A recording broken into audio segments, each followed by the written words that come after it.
Reading by Mary Rody. The Coming Race by Edward George Bulwer Lytton. Chapter 1. I am a native of in the United States of America. My ancestors migrated from England in the reign of Charles II, and my grandfather was not undistinguished in the War of Independence. My family, therefore, enjoyed a somewhat high social position in right of birth, and being also opulent, they were considered disqualified for the public service. My father once ran for Congress, but was signally defeated by his tailor. After that event he interfered little in politics and lived much in his library.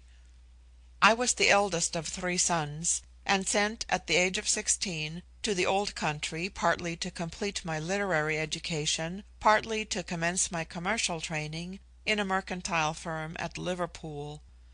My father died shortly after I was 21, and being left well off and having a taste for travel and adventure, I resigned for a time all pursuit of the almighty dollar, and became a desultory wanderer over the face of the earth.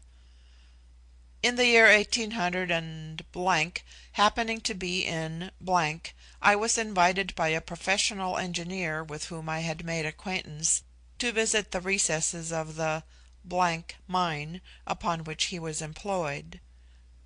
The reader will understand, ere he closes this narrative, my reason for concealing all clue to the district of which I write, and will perhaps thank me for refraining from any description that may tend to its discovery.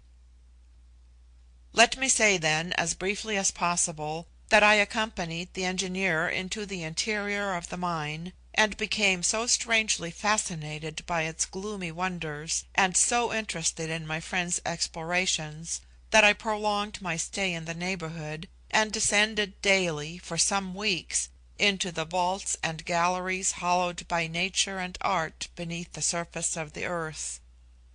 The engineer was persuaded that far richer deposits of mineral wealth than had yet been detected would be found in a new shaft that had been commenced under his operations. In piercing this shaft we came one day upon a chasm jagged and seemingly charred at the sides, as if burst asunder at some distant period by volcanic fires. Down this chasm my friend caused himself to be lowered in a cage, having first tested the atmosphere by the safety lamp. He remained nearly an hour in the abyss. When he returned he was very pale, and with an anxious, thoughtful expression of face, very different from its ordinary character, which was open, cheerful, and fearless.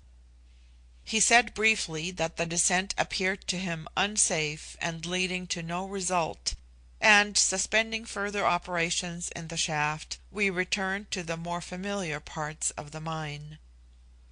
All the rest of that day the engineer seemed preoccupied by some absorbing thought.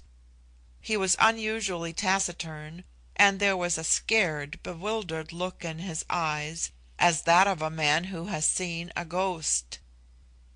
At night, as we two were sitting alone in the lodgings we shared together near the mouth of the mine, I said to my friend, "Tell me frankly what you saw in that chasm.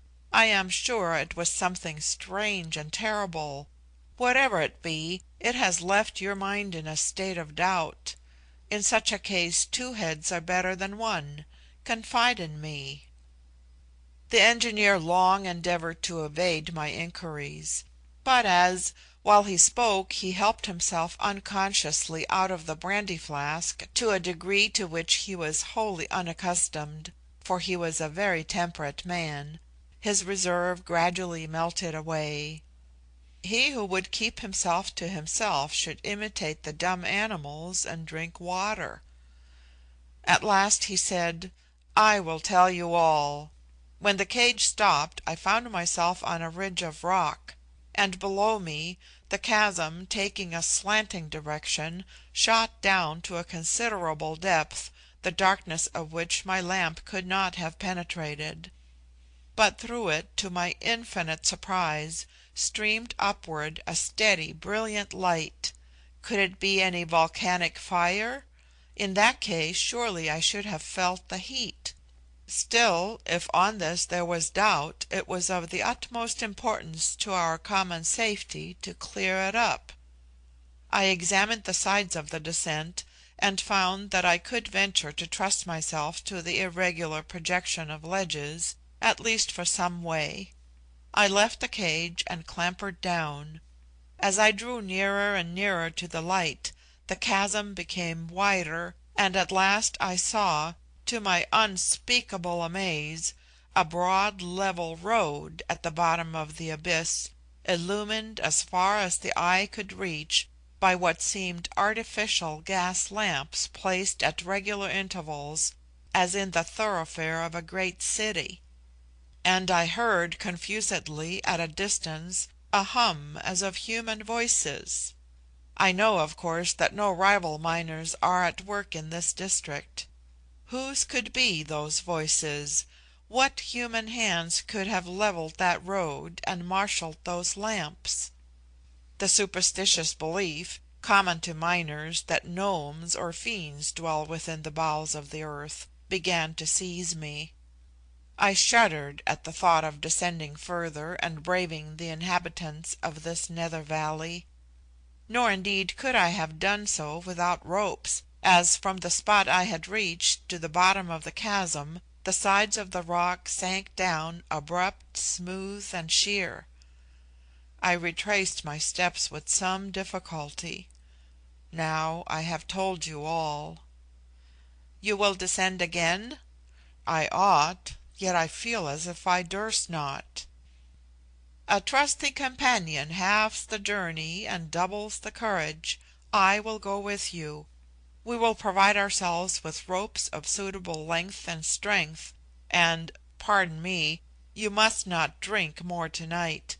Our hands and feet must be steady and firm tomorrow.